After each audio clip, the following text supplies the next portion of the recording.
इसलिए हो गया नौकरियां कम हो गई और सबकी इच्छा है सरकारी नौकरी पाने।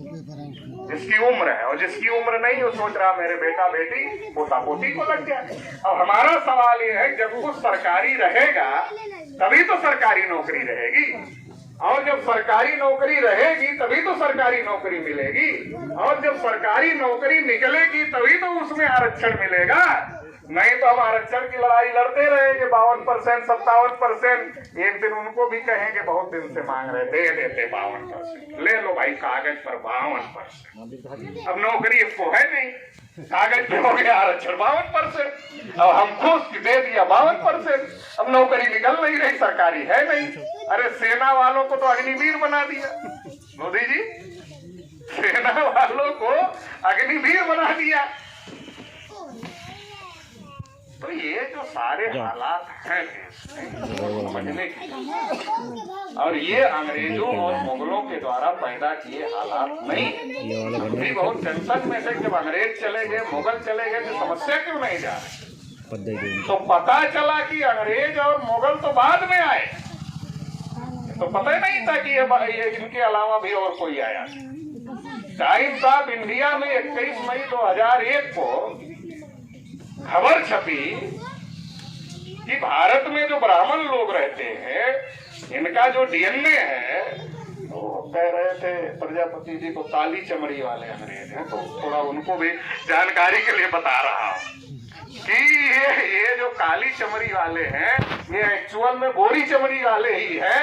यहाँ आने के बाद यहाँ के एटमॉस्फेयर में थोड़ा चमड़ी काली जरूर पड़ गई है, लेकिन फिर भी हम लोगों से ज्यादा गोरी चमड़ी वाले तो अभी भी हैं। तो ये अंग्रेजों और मुगलों के पहले आए, और जब अंग्रेजों, अच्छा अब जो समस्या है जातिवाद, छुआछूत की, ऊंच नीच की, ये जो समस्या है, उधर मत देखिए, वो चलता रहता है, इधर सुनिए, क्योंकि वो कुछ लोगों का कुछ काम चलते रहता है। तो ये जो गोरी चमड़ी वाले आए, ये अंग्रेजों और मुगलों के पहले आए। तो आज जो समस्या है जातिवाद की, ऊंच नीच की, छुआछूत की, अभी कोई बता रहा था ब्राह्मण क्षत्रिय वैश्य शूद्र, तो क्या अंग्रेजों ने बनाया था ये, क्या मुगलों ने बनाया था क्या? ये अंग्रेजों और मुगलों के पहले ब्राह्मणों ने बनाया था। अच्छा अब आप कहोगे पटेल जी तो बड़ा आरोप आप लगा रहे हैं, ब्राह्मणों ने बनाया था, आपने क्यों नहीं बनाया था? हो सकता है आपके पूर्वज बनाए रहे होंगे। तो इसलिए मैं ये भी बता देना चाहता हूँ, मान लो हम कोई व्यवस्था बनाए या आप कोई व्यवस्था बनाए, बनाने वाला इतना मूर्ख होता है क्या कि लाल जूता खाने के लिए अपने को ही नीचे रखे? इतना मूर्ख होता बनाने वाला? कोई भी बनाने वाला इतना मूर्ख नहीं होगा कि व्यवस्था में अपने को ही नीच घोषित करे। इसलिए ये आरोप मैं राजपूतों को, क्षत्रियों को भी नहीं लगा सकता कि क्षत्रियों ने ये व्यवस्था बनाई या वैश्यों ने ये व्यवस्था बनाई। ये आरोप उनके ऊपर भी नहीं लगाया जा सकता है। ये आरोप ब्राह्मणों के ऊपर है कि ये व्यवस्था ब्राह्मणों ने बनाई, क्योंकि ब्राह्मण सर्वोपरि। अब मैं क्या आरोप करूं? अब तो भागवत जी ही स्वीकार कर। सुना था कि नहीं आप लोगों ने कि ये जाति व्यवस्था पंडितों ने बनाई? तो पंडितों ने बनाई तो बहुत सारे ब्राह्मण नाराज हो गए देश भर के स्वामी प्रसाद उनसे, मोहन भागवत जी से, और कहने लगे कि भागवत जी आप हम लोगों की बहुत बदनामी कर रहे हैं। ठीक है आप हम लोगों के नेता हो, लेकिन इतना ऐसा नहीं बोलना चाहिए, गलत बात है। तो भागवत जी दबाव महसूस किए, और जब थोड़ा दबाव महसूस किए तो भागवत जी ने फिर बयान दिया और कहा कि ब्राह्मण, पंडित का मतलब ब्राह्मण नहीं होता है, पंडित का मतलब विद्वान होता है। अच्छा भाई हम लोगों के गांव में पंडित का क्या मतलब होता है? ब्राह्मण ही ना होता है। मान लो हम पीएचडी कर लिए, हम पंडित हो जाएंगे? गुरुजी जो आपके यहाँ प्राइमरी स्कूल में होंगे पंडित हो जाएंगे? नहीं होंगे। क्यों नहीं होंगे? क्योंकि वो ब्राह्मण के घर नहीं पैदा हुए। बोलचाल की भाषा में पंडित और ब्राह्मण एक दूसरे का पर्यायवाची है। ग्रंथ की भाषा में पंडित का मतलब ब्राह्मण होता है, लेकिन एक्चुअल भाषा बोलचाल की भाषा होती है, ग्रंथ की नहीं होती है। भाषा का क्या मतलब? हम जैसा जो बोल रहे हैं वही आप समझो, यही भाषा है। किसी का अर्थ किसी चीज में कुछ लिखा है उससे कोई लेना देना नहीं है। तो इन्होंने बनाई और इन्होंने बनाई तो मुगल राज की। अब एक और हम लोगों को बहुत डर दिखाया जा रहा है कि मकौम कुछ अवरोध है तभी तो नहीं लड़ पा रहे हैं, नहीं लड़ नहीं लेते तो क्या अवरोध है? कहा जा रहा भैया मुसलमान बहुत लड़के पैदा कर, नहीं कहा जा रहा है, कहा जा रहा बहुत पैदा कर रहे हैं। तो क्या होगा? 200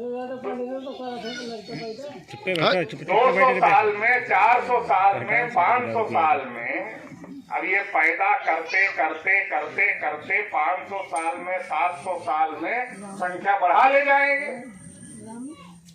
ऐसा बताया जा रहा है। मुसलमान लोग 507 साल में, 700 साल में संख्या अपनी पैदा करते करते करते करते करते करते करते करते करते करते बढ़ा ले, अच्छा बढ़ जाएगा, फिर देश पर कब्जा कर बताया जाता है। इतने समझदार हैं हम लोग। अब हम लोग भी तो समझदार हैं, अकलमंद हैं, समझ गए पंडित जी की बात पूरी तरीके से कि 400 साल में, 500 साल में, 700 साल में जब पैदा करते करते करते करते करते करते मुसलमान अपनी संख्या बढ़ा लेंगे तब देश पर कब्जा कर लेंगे। ये समझ गए कि संख्या ज्यादा बढ़ने से कब्जा हो जाता है। इतना नहीं समझ पाए कि मुसलमान तो 700 साल पैदा करेंगे तब कब्जा करेंगे जब उनकी संख्या बढ़ेगी, और हमारी संख्या आज ही ज्यादा है तो हम आज ही इकट्ठा होकर कब्जा क्यों नहीं कर लेते? इतना छोटी सी बात नहीं समझ पाते।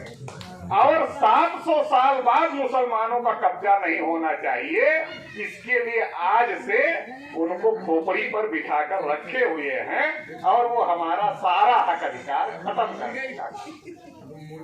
एक और बात फैलाई जा रही है कि तलवार के दम पर मुसलमान जब शासन था मुगलों का तो सबको मुसलमान बना दिया, मान लिया जाए, बना दिया होगा। लेकिन जो ये धर्म के रक्षक थे ठेकेदार पंडित जी, ये क्या कर रहे थे उस समय जब तलवार चल रही थी और तलवार के दल पर दम पर मुसलमान बनाया जा रहा था, तो ये धर्म के ठेकेदार लोग क्या कर रहे थे? अरे शहीद हुए होते, 10-20 हजार शहीद हुए होते, उसका कोई इतिहास लिखा गया होता तो ये बात समझ में आती कि जब तलवार के दम पर मुसलमान बनाए जा रहे थे तो ये लोग रोकने के लिए लड़ रहे थे, मगर ऐसा तो कुछ इतिहास में लिखा नहीं है। तो इससे ये बात पता चलती है कि तलवार के दम पर नहीं बनाया गया, क्योंकि जब शिवाजी महाराज मुगलों से लड़ाई लड़ रहे थे तो शिवाजी महाराज और मुगलों की लड़ाई राजपाट की लड़ाई थी, हिंदू मुसलमान की लड़ाई नहीं थी। क्यों? क्योंकि जब शिवाजी महाराज आगरा में औरंगजेब की कैद में थे तो उनको छुड़वाने वाला एक मुसलमान ही था। उनकी सेना में 35% से ज्यादा मुसलमान थे, उनका निजी जो बॉडीगार्ड था वो मुसलमान था, और उनके सिर पर तलवार से उनकी खोपड़ी पर कोई मुगल वार नहीं कर पाया था। इतनी लड़ाई शिवाजी महाराज ने लड़ा। वार करने वाला कौन था? अफजल खान की तरफ से कृष्णा भास्कर कुलकर्णी जो कि ब्राह्मण था, उसने शिवाजी महाराज के सर पर वार करने का काम किया, और शिवाजी महाराज ने कृष्णा भास्कर कुलकर्णी के ऐसे तलवार मारा तो 20 से 2 टुकड़े हो गए उस पंडित। तो ये लड़ाई अगर धर्म की होती तो शिवाजी महाराज के साथ मुसलमान क्यों लड़ रहे होते और अफजल खान की तरफ से कृष्णा भास्कर कुलकर्णी क्यों लड़ रहे होते? इससे ये बात पता चलती है कि राजपाट की लड़ाई थी, ये धर्म की लड़ाई नहीं थी। लेकिन आज वोट लेने के लिए उसको धर्म की लड़ाई बताई जा रही। दूसरी एक महत्वपूर्ण बात, जब तलवार के दम पर मुसलमान नहीं बनाया गया तो किस दम पर क्यों मुसलमान बने? यहाँ के लोग भाई विदेश से तो नहीं आए, विदेश से तो कुछ ही आए, तो यहाँ के लोग क्यों बन गए? ये भी समझना बहुत ज्यादा जरूरी है। इसके बारे में चर्चा नहीं हो। अच्छा चलो, अब हम मान लो हम लोग एक साथ, हमको मंदिर में जाने का अधिकार, हमको कुर्सी पर बैठने का अधिकार नहीं, हमको बोलने का अधिकार नहीं, हमारे बारे में लिखा कि इनके कान में शब्द पड़ जाए तो शीशा डाल देना चाहिए, आंख से देख ले तो आंख में सूजा डाल देना चाहिए, बोले तो जीभ काट लेनी चाहिए, लिखा। और हमारी परछाई भी कुएं पर नहीं पड़नी चाहिए, नहीं तो यहाँ को अपवित्र हो जाए। तो उस समय लोग कैसे जाते थे, जो अछूत लोग थे, दूर से ही बैठ करके जाते थे ताकि परछाई कुएं पर नहीं पड़नी चाहिए। अच्छा, इतना अन्याय अत्याचार जिसके ऊपर हो रहा, आदमी की भूख केवल पेट की भूख नहीं होती, मान सम्मान स्वाभिमान की भी भूख होती है। कितना भूखा रहा होगा मान सम्मान स्वाभिमान प्यार के लिए, कितना भूखा रहा होगा। जब इस्लाम को मानने वाले लोग आए, मुगलों ने इस्लाम को नहीं फैलाया, सूफी संतों ने इस्लाम को फैलाया। पहले सूफी संत आए, अगर आप कोई इतिहास का स्टूडेंट होगा तो उसको पता होगा, सूफी संत आए, सूफी संत इस्लाम के प्रचार के लिए आए। जो इतना मान सम्मान से वंचित किया गया रहा होगा, दूर किया गया रहा व्यक्ति होगा, उसको कोई आदमी आया होगा, हाथ पकड़ा होगा, बोला होगा, भाई तू भी इंसान हम भी इंसान, चलो बैठते हैं एक साथ चटाई पर, एक प्लेट में खाना खाते हैं। कितना अच्छा उसको लगा होगा, कितना बढ़िया उसको लगा होगा। और जब उसको अच्छा लगा होगा तो उनके साथ नहीं जाएगा, तुम्हारे साथ रहेगा। जो तुम परछाई भी बर्दाश्त नहीं करते, आज भी नहीं करते, तब भी नहीं करते थे, राष्ट्रपति तक को आज भी नहीं जाने दो, तो उनके साथ इसलिए गया कि जो चीजें हमारे साथ गलत हो रही थी, उन्होंने कहा तुम भी इंसान हम भी इंसान, एक साथ बैठते हैं, खाते हैं, एक प्लेट में खाते, एक चटाई पर खाते, हमारे साथ चलो, एक बराबर में खड़े होकर के नमाज पढ़ो। फिर ना हुआ। और केवल इस्लाम तो नहीं हुआ, जिसको इस्लाम मिला वो इस्लाम में चला। सिख धर्म यही बन गया, बना कि नहीं बना? लिंगायत धर्म यही बन गया। क्यों बने दूसरे धर्म? जब ये बहुत सही था तो क्यों बने दूसरे? इसलिए बने कि लोग इससे संतुष्ट नहीं थे, क्योंकि लोगों के ऊपर बड़े पैमाने पर अन्याय और अत्याचार होता था। तो इतिहास में सारा पढ़ाया जाता है, कोई काल्पनिक बात थोड़ी बोलना। आप प्राचीन भारत का इतिहास पढ़ो, मध्यकालीन भारत का इतिहास पढ़ो, आपको समझ में आ जाए। तो ये जो सारी गलत फहमियां फैलाई गई हैं, इसको समझने की जरूरत है। और अब ना अंग्रेज रहे ना मुगल रहे। अंग्रेजों को क्यों भगाया पता? इनको लगा अंग्रेज ज्यादा दिन तक रह जाएंगे तो इन लोगों को आगे बढ़ा देंगे, थोड़ा आगे बढ़ेंगे। अंग्रेजों को भी जरूरत थी। राज दो लोग करते थे, ब्राह्मण और मुगल। गठबंधन से जब अंग्रेज आए तो कौन राजा था? ब्राह्मण और मुगल। तो अंग्रेजों को लगा कि इनसे तो कुछ काम बनने वाला नहीं है, तो लड़ ही रहे हैं हमसे, तो काम कहाँ से बनाया जाए? जो लोग नहीं है इनके साथ में, जिनको इन्होंने बाहर किया हुआ है, उनको पढ़ाओ लिखाओ, कुछ तैयार करो। ये तो जानवरों से भी बदतर स्थिति में जी रहे हैं, कम से कम इनको इंसान के लेवल पर लाओ तो जरूर कुछ हमारे बारे में सहानुभूति रखेंगे वो लोग, ऐसा रख सकते हैं। तो अंग्रेजों ने पढ़ाने लिखाने का, इनको हजारों साल से पढ़ने के लिए रोका था, उनको पढ़ाने लगे अंग्रेज। ये बर्दाश्त करने वाली बात थी, ये बर्दाश्त करने वाली बात नहीं थी, और इसलिए अंग्रेजों को भगाने का प्लान बनाया गया। लेकिन ज्योतिबा फुले इस बात को समझते थे, साहू महाराज इस बात को समझते थे, बाबा साहब अम्बेडकर इस बात को समझते थे।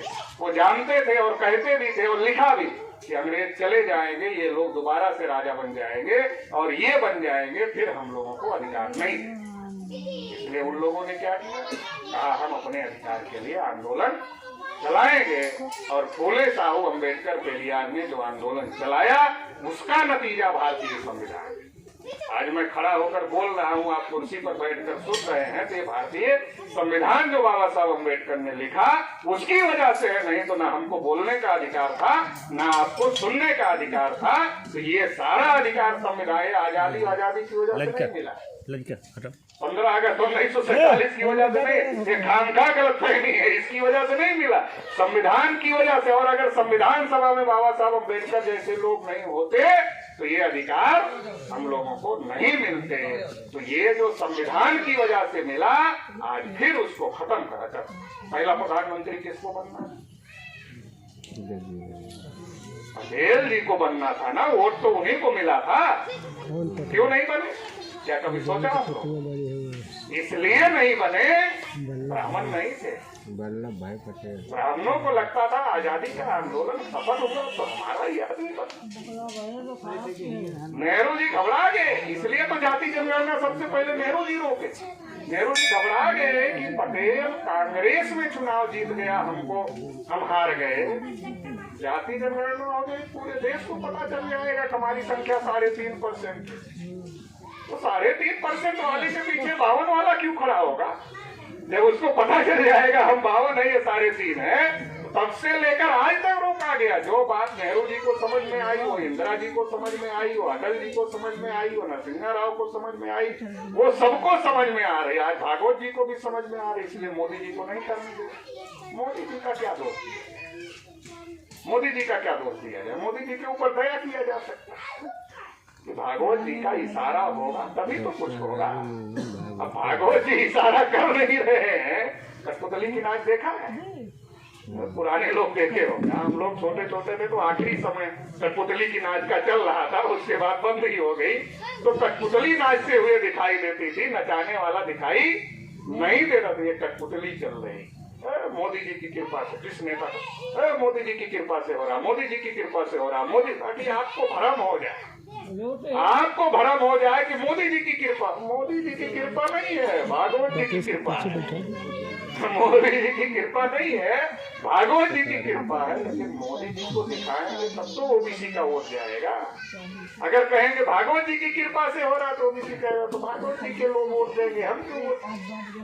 जब कहते मोदी जी की कृपा, अपने हाथ में, अपना हाथ देना दे देते। तो इसलिए मैं कहता हूँ एक मुख होता है, एक मुखौटा होता है। ये मुख है, अब इसके ऊपर मुखौटा लगाया जा सकता है। जब मुखौटा लग जाएगा तो चेहरा नहीं दिखेगा, मुखौटा दिखेगा। तो एक भागवत जी का चेहरा है, उसके ऊपर मोदी का मुखौटा है। एक भागवत जी का चेहरा है, उसके ऊपर मोदी का मुखौटा है। तो मोदी का मुखौटा दिख रहा है और हम मुखौटा देखकर वोट दे रहे हैं, वास्तविक चेहरा देख करके वोट नहीं दे रहे हैं। तो दो चले गए, अभी एक बचे हुए, इसकी वजह से समस्या है, ये बताना चाह रहा हूं। अब आप लोग टेंशन में आ जाओगे, भगाना है इनको क्या? नहीं, हम बिल्कुल भगाने के पक्ष में नहीं है, घबराने की जरूरत नहीं है।